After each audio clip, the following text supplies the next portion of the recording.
रमजान की बरकतें हर घर में आती हैं, मगर इस घर में हर रोज एक नई सजा दी जाती थी। बिना दहेज के आई है, हमारे लिए क्या लाई? रुकैया बीबी के ताने फरजाना के दिल पर नश्तर की तरह चुभ रहे थे। फारूका, जो कभी मोहब्बत के कस्में खाता था, अब अपनी मां के हुक्म पर बीवी को तकलीफ दे रहा था। मगर कब तक? क्या रमजान में की गई ये बेरहमी अल्लाह की अदालत में बिना हिसाब जाएगी, या फिर कोई करिश्मा इस जालिम सास को सबक सिखाएगा? जानने के लिए वीडियो को पूरा देखिए और उससे पहले हमारे चैनल को सब्सक्राइब कर दो। चलो शुरू करते हैं। हल्की ठंडी हवा मदीनाह की गलियों में बह रही थी। आसमान पर चमकते सितारे भी इस खुशी के मौके पर रोशन हो गए थे। आज इस शहर के मशहूर और शरीफ खानदान में निकाह की तकरीब थी। फरजाना का निकाह फारूकहान से हो रहा था, एक नेक, शरीफ और खुददार नौजवान जिसने खुले अल्फाज में ऐलान किया था कि उसे दहेज की कोई जरूरत नहीं। हम बस नेक बीवी चाहते हैं, दौलत और सोने चांदी की कोई चाहत नहीं। निकाह से पहले ही फारूका ने फरजाना के घर वालों को यकीन दिला दिया था। फरजाना के वालिद गरीब थे, मगर इज्जतदार थे। जब फारूका ने दहेज का इनकार किया तो उनके दिल को सुकून मिला। फरजाना भी खुश थी कि उसे एक नेक इंसान का साथ नसीब हुआ है। निकाह की रस्में पूरी हुईं। घर में दुआओं और मुबारकबाद की सदाएं गूंज उठीं। फरजाना की आंखों में उम्मीदें थीं और फारूका के दिल में उसकी हिफाजत करने का वादा। शादी के कुछ दिन बहुत हसीन गुजरे, मगर जैसे ही फरजाना अपने ससुराल में ढलने लगी, उसकी सास रुकैया बीबी का असली चेहरा सामने आने लगा। हाय, कैसी बहू लेकर आया मेरा बेटा! न कोई दहेज, न गहने, न ही कीमती कपड़े। ऐसी बेकार लड़की के साथ फारूका का क्या भला होगा? रुकैया बीबी ने अपनी ननद से कहा। धीरे धीरे ये ताने रोजमर्रा की बात बन गईं। तू अपने बाप के घर से क्या लाई? खाली हाथ आई और अब हमारे घर की रानी बनी बैठी है। फरजाना के दिल को ये बातें चीड़ देतीं, मगर वो सब्र करती। फारूका समझदार और शरीफ मर्द था, मगर मां का बहुत फरमाबरदार भी था। रुकैया बीबी ने बड़े प्यार से अपने बेटे के जहन में ये बात बिठानी शुरू कर दी कि तुम्हारी बीवी गरीब है, ये तुम्हारी तरक्की में रुकावट बनेगी। धीरे धीरे फारूका भी मां की बातों में आने लगा। फरजाना जब भी कुछ कहती, सास उसे ताने देती, नौकरों से भी बुरा सलूक करती और घर में उसे सबसे कमतर बना दिया गया। तू कोई हूर नहीं जो मेरा बेटा तुझ पर फिदा हो जाए। अगर तूने मेरे बेटे को काबू में करने की कोशिश की तो अच्छा नहीं होगा। एक दिन जब फारूका घर आया तो रुकैया बीबी ने रोते हुए उसे अपना झूठा दर्द सुनाया। बेटा, ये लड़की हमें जहन्नुम बना रही है। हमारे घर में बरकत खत्म हो गई है। जब से ये आई है कोई खुशी नहीं। अगर इसने दहेज लाया होता तो हम भी शानो शौकत से रहते। फारूका चुपचाप बैठा रहा, मगर उसकी आंखों में शक और गुस्से की परछाइयां थीं। रात के वक्त जब फरजाना ने उसे प्यार से बात करनी चाही तो उसने ठंडी आवाज में कहा, अगर तुम दहेज लेकर आती तो क्या चला जाता तुम्हारा? ये सुनते ही फरजाना का दिल बैठ गया। आप भी यही सोचते हैं? मां सही कह रही हैं। हमारी जिंदगी कितनी मुश्किल हो गई है। मेरी अम्मी को हर रोज मोहल्ले की औरतें ताने देती हैं कि उनकी बहू दहेज के बिना आई है। फरजाना के चेहरे का रंग उड़ गया। मुझे यकीन नहीं हो रहा कि आप भी ऐसा सोच सकते हैं। जो सही है वही कह रहा हूं, फारूका ने बेरुखी से कहा और करवट बदल ली। अब रुकैया बीबी की साजिशें खुलकर सामने आने लगीं। फरजाना पर घर का हर बोझ डाल दिया गया। उसे सुबह फज्र से पहले उठना पड़ता, पूरे घर की सफाई करनी पड़ती, खाना बनाना पड़ता और फिर भी हर चीज में नुक्स निकाल दिया जाता। अभी भी वक्त है। अपने मायके वालों से कहो कि कुछ सोने चांदी के जेवर और नकद रुपए भेज दें। तुम्हें भी इज्जत मिलेगी और हमें भी राहत मिलेगी। रुकैया बीबी की आवाज कानों में नश्तर की तरह गड़ गई। मेरे वालिद गरीब हैं, वो कहां से देंगे? तो फिर तू भी इस घर में चैन से नहीं रह पाएगी। फरजाना की जिंदगी अंधेरे में डूबती जा रही थी। एक दिन रुकैया बीबी ने फारूका से कहा, बेटा, मैंने तुम्हारे लिए एक नई बहू पसंद कर ली है। बड़ी अमीर लड़की है, पूरे घर को सोने से भर देगी। तू बस एक बार हां कर दे। फारूका परेशान हो गया। अम्मी, मैं फरजाना को तलाक नहीं दे सकता। तो क्या करोगे?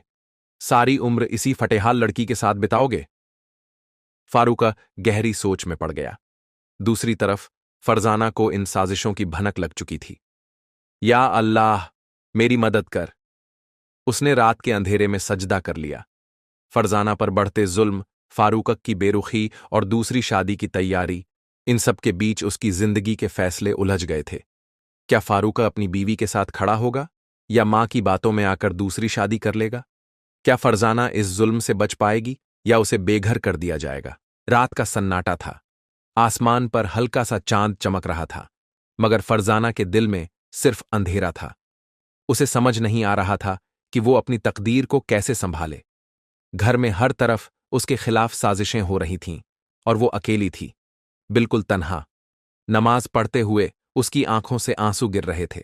सजदे में गिरी, हाथ उठाए हुए वो बस एक ही दुआ कर रही थी, या अल्लाह, मुझे सब्र दे, मुझे हिम्मत दे। अगर तू मेरे साथ है तो कोई मुझे नहीं तोड़ सकता। लेकिन उसकी दुआ कबूल होती उससे पहले ही एक और मुश्किल उसका इंतजार कर रही थी। सुबह जब फरजाना सोकर उठी तो किचन में बर्तन पटकने की आवाजें आ रही थीं। वो भाग कर गई तो देखा कि रुकैया बीबी गुस्से में बर्तन इधर उधर फेंक रही थीं। ये क्या हो रहा है अम्मी? फरजाना ने हिम्मत करके पूछा। पूछती क्या है? तेरा मनहूस कदम इस घर में क्या पड़ा, तबाही आ गई। घर में बरकत खत्म हो गई है। तेरा दहेज ना लाना हमारी सबसे बड़ी बदनसीबी है। फरजाना ने चुपचाप सिर झुका लिया। उसे अब आदत हो गई थी हर रोज के इन तानों की। आज आखिरी बार कह रही हूं, अपने मायके फोन कर, अपने अब्बू से कह कि वो पैसे भेज दें। अम्मी, मेरे अब्बू पहले ही बहुत गरीब हैं, वो इतनी बड़ी रकम कहां से लाएंगे? तो फिर तैयार हो जा इस घर से निकलने के लिए, रुकैया बीबी ने तीखे अंदाज में कहा। रुकैया बीबी ने फारूक के दिमाग में धीरे धीरे झर भर दिया था। अब वो भी अपनी बीवी से कटा कटा सा रहने लगा था। पहले वो बहुत प्यार करता था, लेकिन अब उससे बात करना भी पसंद नहीं करता था। रात को जब फरजाना उसके पास आई तो डरते डरते बोली, आपको यकीन है कि मैं इस घर के लिए मनहूस हूं? फारूका ने एक लंबी सांस ली, फिर धीरे से कहा, नहीं, ऐसा नहीं है। मगर अम्मी जो कहती हैं वो गलत भी नहीं। हमारी इज्जत इस मोहल्ले में खराब हो रही है। सबको यही लगता है कि मैंने गरीब घर की लड़की से शादी करके गलती कर दी। फरजाना के दिल को बहुत ठेस पहुंची। अगर आपके लिए इज्जत का मतलब सिर्फ दौलत है तो फिर हमारी शादी का क्या मतलब था? फारूकर ने कोई जवाब नहीं दिया। रुकैया बीबी ने फारूका के लिए एक नई लड़की तलाश कर ली थी, नसीमा। बेटा, ये लड़की बहुत अमीर घर की है। अगर तू इससे शादी कर ले तो हमारा घर भी दौलत से भर जाएगा। फारूका थोड़ा हिचकिचाया। लेकिन अम्मी, फरजाना का क्या होगा? अरे, उसे तलाक दे दे। जब दहेज नहीं लाई तो इसे रखने का क्या फायदा? फारूका सोच में पड़ गया। वो जानता था कि फरजाना अच्छी लड़की है, मगर मां के जोर देने पर वो भी नसीमा से शादी के लिए तैयार होने लगा। रुकैया बीबी ने अब फरजाना को घर से निकालने की चाल चली। आज से तेरा खाना पीना बंद। जब तक अपने घर वालों से पैसे नहीं मंगवाती तब तक कुछ नहीं मिलेगा। फरजाना अब हर रोज भूखी रहती, मगर सब्र करती। एक दिन रुकैया बीबी ने झूठा इल्जाम लगाते हुए सबके सामने कहा, ये औरत इस घर के लिए मनहूस है। जब से आई है हमारे घर में बरकत खत्म हो गई है। इसे निकाल देना ही सही रहेगा। फारूका अब पूरी तरह से मां की बातों में आ चुका था। ठीक है अम्मी, अगर यही सही है तो मैं तलाक दे दूंगा। फरजाना के पांव तले जमीन खिसक गई। अगली सुबह फारूकर ने फरजाना को पास बुलाया। फरजाना, मैं तुम्हें तलाक देने का सोच रहा हूं। फरजाना की आंखों में आंसू छलक पड़े। फारूका, मैंने आपसे सिर्फ प्यार मांगा था। क्या आप भी मुझे इस तरह छोड़ देंगे? फारूका ने नजरें चुरा लीं। रात को जब फरजाना रो रही थी तो घर की नौकरानी जुबैदा उसके पास आई। बीबी, अल्लाह के यहां देर है, अंधेर नहीं, बस सब्र करो। मगर मैं क्या करूं जुबैदा? अब तो मुझे इस घर से निकालने की तैयारी हो रही है। अल्लाह को पुकारो, वो तुम्हारी मदद करेगा। जुबैदा ने उसे एक फकीर की बात बताई जो हमेशा मस्जिद के बाहर बैठता था और कहता था, सब्र करने वालों के लिए अल्लाह हमेशा रास्ता निकालता है। अब फरजाना ने फैसला किया कि वो अल्लाह पर भरोसा रखेगी और सब्र करेगी। वो रोज रात को उठकर तहज्जुद पढ़ने लगी। रुकैया बीबी की चालें तेज हो रही थीं, लेकिन फरजाना की दुआएं भी बढ़ रही थीं। अब सवाल ये था, क्या फरजाना बेघर होगी? क्या फारूका वाकई दूसरी शादी कर लेगा? या फिर कोई ऐसा चमत्कार होगा जिससे फरजाना की तकदीर बदल जाएगी? फरजाना के दिल का अंधेरा घना था। वो घर के एक कोने में बैठी रो रही थी। उसकी आंखों में आंसू थे, मगर होंठों पर सिर्फ दुआ। या अल्लाह, तेरा शुक्र है कि तूने मुझे सब्र दिया। अगर मेरी तकदीर में यही लिखा है तो मुझे हिम्मत दे। इसी बीच रुकैया बीबी कमरे में आईं। उनके चेहरे पर गुस्से की लकीरें थीं। कब तक इस घर में बैठी रहेगी? फारूका अब दूसरी शादी करने वाला है और तुझे जल्द ही यहां से निकलना होगा। फरजाना ने आंसू पोंछ लिए। अम्मी, क्या आपको अल्लाह का डर नहीं लगता? क्या मैं आपकी बहू नहीं? तू मेरी बहू थी, मगर अब नहीं रहेगी, रुकैया बीबी ने ठंडे लहजे में कहा। रुकैया बीबी के दिमाग में एक नई चाल थी। उन्होंने फारूक से कहा, बेटा, आज ही इसे तलाक दे दो। ज्यादा देर मत कर, वरना लोग बातें बनाएंगे। फारूका को अब कुछ भी महसूस नहीं हो रहा था। वह पूरी तरह से अपनी मां की बातों में बह चुका था। उसने फरजाना को बुलाया और कहा, फरजाना, मैं अब तुम्हारे साथ नहीं रह सकता। अम्मी सही कहती हैं, तुम इस घर के लिए मनहूस हो। मैं तुम्हें तलाक देना चाहता हूं। फरजाना ने दिल थाम लिया। क्या यह तुम्हारा आखिरी फैसला है? हां। फरजाना के पांव लड़खड़ा गए। उसके लिए यह सब कुछ एक बुरे ख्वाब जैसा था। रात के आखिरी पहर में फरजाना ने रोते हुए तहज्जुद की नमाज पढ़ी। या अल्लाह, अगर मेरा कोई कसूर है तो मुझे माफ कर दे, लेकिन अगर मैं बेगुनाह हूं तो मुझे इंसाफ दिला। उसी रात फारूका ने एक अजीब ख्वाब देखा। वह देख रहा था कि एक अंधेरी कब्र में पड़ा हुआ है। उसके चारों तरफ आग की लपटें उठ रही हैं और वह दर्द से चिल्ला रहा है। तभी एक नूरानी शक्ल का बुजुर्ग वहां आता है और कहता है, औरत पर जुल्म करने वाले की जगह यही होती है। फारूका अचानक जाग गया। उसका दिल तेजी से धड़क रहा था। उसके माथे पर पसीना था। या अल्लाह, ये कैसा ख्वाब था? वह बहुत बेचैन हो गया। अगली सुबह जब फारूका अपने ख्वाब के बारे में सोच ही रहा था, तभी रुकैया बीबी उसके पास आईं। बेटा, मैंने तय कर लिया है, आज ही तेरी नसीमा से शादी की तारीख पक्की कर दूंगी। फारूका अभी भी अपने ख्वाब से डरा हुआ था। उसने मां से कहा, अम्मी, क्या हमने कुछ गलत नहीं किया? रुकैया बीबी ने गुस्से से कहा, तुझे अचानक क्या हो गया? एक गरीब लड़की के लिए मेरी बात टाल रहा है। फारूका चुप हो गया। फरजाना अब इस जुल्म से तंग आ चुकी थी। उसने तय किया कि वह घर छोड़ देगी। वह अल्लाह का नाम लेकर अपने कमरे से बाहर निकली और घर के दरवाजे तक पहुंची। तभी अचानक एक जोरदार आवाज आई, रुको! सबने देखा कि फारूका दरवाजे पर खड़ा था। फरजाना, मत जाओ! सब हैरान थे। फारूका ने रोते हुए फरजाना के सामने हाथ जोड़ दिए। मुझे माफ कर दो, मैंने तुम्हारे साथ बहुत जुल्म किया है। अल्लाह ने मुझे सही रास्ता दिखा दिया है। रुकैया बीबी गुस्से से कांपने लगीं। बेवकूफ, ये लड़की तुम्हारे लिए बदनसीब है। नहीं अम्मी, बदनसीब वो लोग होते हैं जो औरतों पर जुल्म करते हैं। मुझे अब समझ में आ गया है कि मैं गलत था। मैं अपनी बीवी को छोड़कर कोई और शादी नहीं करूंगा। रुकैया बीबी को ऐसा झटका लगा जैसे उनके सारे सपने टूट गए हों। फरजाना की आंखों से आंसू बहने लगे। क्या यह सच है फारूका? हां फरजाना, मैंने तुम्हें तकलीफ दी, लेकिन अब मैं अपनी गलती सुधारना चाहता हूं। फरजाना ने अल्लाह का शुक्र अदा किया। रुकैया बीबी हार चुकी थीं। फारूका ने मां से कहा, अम्मी, अगर आपको मेरी खुशी मंजूर नहीं तो मैं इस घर को छोड़ दूंगा। रुकैया बीबी चौंक गईं। नहीं बेटा, ऐसा मत कर। अब उनके पास कोई और रास्ता नहीं था। कुछ महीनों बाद रुकैया बीबी को अपनी गलती का एहसास हुआ। उन्होंने फरजाना से माफी मांगी। फरजाना ने कहा, अम्मी, मैं आपको माफ करती हूं, लेकिन याद रखें, औरतों पर जुल्म करने वाले कभी चैन से नहीं रहते। अब घर में खुशियां लौट आईं।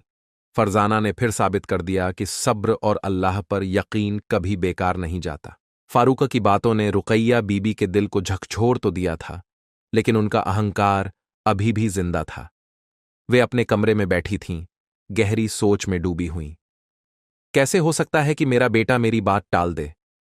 मैंने इसके लिए दूसरी शादी का इंतजाम किया था, और अब यह उस गरीब लड़की को फिर से अपनाने चला है। उनका मन अभी भी बदले की आग में जल रहा था। अगर यह लड़की इस घर में रही तो मेरा कद छोटा हो जाएगा। इसे यहां से निकालने के लिए मुझे और चालाकी से काम लेना होगा। उन्होंने एक नई साजिश सोची। रात का वक्त था, हर कोई सो चुका था, मगर फरजाना नहीं। वह अपनी नमाज में मशगूल थी। या अल्लाह, तूने मुझे इंसाफ दिलाया, इसके लिए तेरा शुक्र है। लेकिन मेरी सास के दिल में जो नफरत है उसे मिटा दे, मेरे घर को बर्बाद होने से बचा ले। उसकी आंखों से आंसू गिर रहे थे। वह अब भी अपनी सास के लिए भलाई की दुआ कर रही थी, जबकि वही सास उसके खिलाफ साजिशें कर रही थी। अगले दिन रुकैया बीबी ने फारूका के सामने एक और चाल चली। बेटा, अगर तुम फरजाना को अपनाना चाहते हो तो मेरी एक शर्त है। फारूका चौंक गया। कैसी शर्त अम्मी? तुम्हें मेरे लिए अलग घर लेना होगा। मैं इस लड़की के साथ एक ही छत के नीचे नहीं रह सकती। फारूका असमंजस में पड़ गया। अम्मी, आप मुझसे यह कैसे कह सकती हैं? मैं आपको छोड़कर कहीं नहीं जा सकता। रुकैया बीबी ने गुस्से से कहा। तो फिर इस लड़की को ही निकाल दो। फारूका चुप हो गया। वह अब तक अपनी मां की बात नहीं टाल सका था। शाम को फारूका ने फरजाना को बुलाया। फरजाना, अम्मी की ये शर्त है कि या तो हम इस घर को छोड़ दें या फिर। फरजाना ने उसकी बात पूरी होने से पहले ही कह दिया, या फिर मैं इस घर से चली जाऊं। सही कहा ना? फारूका सिर झुकाकर खड़ा रहा। अगर तुम्हें मेरी कीमत चुकानी है तो मैं तैयार हूं, मगर याद रखना फारूका, अगर मैं गई तो फिर कभी वापस नहीं आऊंगी। फारूका बेचैन हो गया। उसी रात रुकैया बीबी को तेज बुखार चढ़ गया। उनका शरीर कांप रहा था। अल्लाह, ये मुझे क्या हो रहा है? वे चीखने लगीं। उनके चेहरे पर डर था। फरजाना दौड़कर आई और उनके सिर पर पानी रखा। अम्मी, मैं डॉक्टर को बुलाती हूं। रुकैया बीबी ने उसका हाथ पकड़ लिया। नहीं, तू कहीं मत जा। फरजाना ने हैरानी से देखा। अम्मी, आपको मेरी परवाह हो रही है? रुकैया बीबी की आंखों से आंसू गिर पड़े। हां बेटी, मैं गलत थी। मैंने तुझ पर बहुत जुल्म किया। अल्लाह ने मुझे मेरी गलती दिखा दी। फरजाना की आंखों में भी आंसू थे। उसने रुकैया बीबी को गले लगा लिया। अगले दिन जब रुकैया बीबी ठीक हुई तो उन्होंने सबके सामने फरजाना से माफी मांगी। बेटा, तूने बहुत तकलीफ सही, लेकिन तूने हमेशा मेरे लिए दुआ की। मुझे माफ कर दे। फरजाना रोते हुए बोली, अम्मी, मैंने कभी आपके लिए बुरा नहीं चाहा। मैं आपको दिल से माफ करती हूं। घर में एक नई रोशनी आई थी। अब नफरत की जगह मोहब्बत थी, और रुकैया बीबी भी फरजाना को अपनी बेटी मानने लगी थीं। फरजाना के सब्र ने उसे जीत दिलाई। कुछ महीनों बाद अल्लाह ने उन्हें एक बेटे की खुशी दी। अब रुकैया बीबी फरजाना को अपनी असली बेटी की तरह चाहने लगी थीं। फारूका ने भी सबक सीख लिया था कि मां की इज्जत जरूरी है, मगर बीवी पर जुल्म करके नहीं। फरजाना की गोद में एक नन्हा फूल मुस्कुरा रहा था। उसकी आंखों से खुशी के आंसू बह रहे थे। फारूका अपने बेटे को गोद में उठाकर प्यार कर रहा था। रुकैया बीबी, जो कभी फरजाना से नफरत करती थीं, अब उसके पास बैठी थीं और उसका सिर सहला रही थीं। बेटा, मैंने तुझ पर जो जुल्म किए, उनका अजाब मुझे मिल गया था, मगर तूने फिर भी मुझे माफ कर दिया। अब मैं अपने पोते की परवरिश खुद करूंगी। फरजाना ने उनकी ओर देखा और दिल से दुआ दी। अम्मी, अल्लाह आपको सेहत और लंबी उम्र दे। मैं तो हमेशा यही चाहती थी कि आप मुझे अपनी बेटी माने। अब घर में सुकून था। हर कोना मोहब्बत से रोशन हो गया था। एक दिन पड़ोस की कुछ औरतें घर आईं। वे रुकैया बीबी से कहने लगीं, बहन, तुमने अपनी बहू के साथ जो किया वह हमें पता था। हम सोचते थे कि यह बेचारी एक दिन जरूर चली जाएगी, मगर हमें यकीन नहीं हो रहा कि अब तुम इसे अपनी बेटी की तरह चाहने लगी हो। रुकैया बीबी ने शर्मिंदगी से सिर झुका लिया। हां बहनों, मैंने अपने गुरूर और नफरत में इसे बहुत तकलीफ दी, मगर अल्लाह ने मुझे रास्ता दिखाया। आज मैं फरजाना को अपनी औलाद मानती हूं। औरतें भी हैरान थीं। अल्लाह ने घर को खुशियां दी थीं, लेकिन शैतान इंसान को फिर गुमराह करने की कोशिश करता है। एक दिन फारूका कुछ जरूरी काम से बाहर गया हुआ था। फरजाना अपने बेटे के साथ खेल रही थी, तभी रुकैया बीबी की एक पुरानी सहेली घर आई। अरे रुकैया, तू तो अपनी बहू से बहुत मोहब्बत करने लगी है, लेकिन कहीं ऐसा तो नहीं कि तेरे घर की हुकूमत अब इस लड़की के हाथ में चली गई हो? रुकैया बीबी चौंक गई। नहीं नहीं, ऐसा कुछ नहीं है। तो फिर तेरा बेटा इस पर इतना क्यों मरता है, और तू खुद भी इसे बेटी कहकर सिर पर क्यों बैठा रही है? रुकैया बीबी सोच में पड़ गईं। कहीं उनके दिल में फिर वही पुरानी नफरत तो नहीं जागने लगी। रात को जब फारूक घर आया तो उसने देखा कि उसकी मां कुछ बदली बदली सी हैं। वह चिंतित हो गया। फरजाना ने भी महसूस किया कि रुकैया बीबी फिर से उससे थोड़ा दूर हो रही है। एक दिन जब फरजाना सुबह की नमाज पढ़कर उठी तो उसने देखा कि रुकैया बीबी रोते हुए सजदे में पड़ी है। या अल्लाह, मुझसे फिर गलती होने लगी थी। तूने मुझे बचा लिया। मेरी बहू के साथ अब कभी नाइंसाफी नहीं होगी। फरजाना ने राहत की सांस ली। अम्मी, आप तौबा कर चुकी हैं, तो फिर डर क्यों? रुकैया बीबी ने फरजाना का हाथ थामा और कहा, बेटा, इंसान को हर वक्त अपने नफ्स से लड़ना पड़ता है, मगर अल्लाह जो राह दिखाए उसी पर चलना चाहिए। इस घर में जो नफरत थी उसे सब्र और मोहब्बत ने मिटा दिया। फरजाना की दुआएं रंग लाई थीं। अब न तो कोई ताना था, न ही कोई साजिश। अब यह घर सिर्फ मोहब्बत से भरा था। फारूका और फरजाना अपने बेटे की परवरिश कर रहे थे, और रुकैया बीबी अब दादी से बढ़कर फरजाना की मां बन चुकी थीं। सीख वाइंग, सब्र करने वालों के लिए अल्लाह की रहमत जरूर आती है। 2. मां बाप की इज्जत जरूरी है, मगर बीवी पर जुल्म करना जायज नहीं। 3. इंसान को हर वक्त अपने नफ्स और अहंकार से लड़ना पड़ता है। 4. जो औरत पर जुल्म करता है, अल्लाह उसे जल्दी ही उसकी सजा दिखाता है। 5. अच्छे किरदार और दुआओं से दिल बदले जा सकते हैं। या अल्लाह, हमें सब्र करने की ताकत दे, हमारे घरों को मोहब्बत से भर दे, और हमें हक और इंसाफ के रास्ते पर चलने की तौफीक दे। आमीन। अंदाज से, अगर आपको यह कहानी पसंद आई तो इसे लाइक करें, अपने दोस्तों के साथ शेयर करें, और हमारे चैनल को सब्सक्राइब करना न भूलें। अगले वीडियो में फिर मिलेंगे एक नई कहानी के साथ।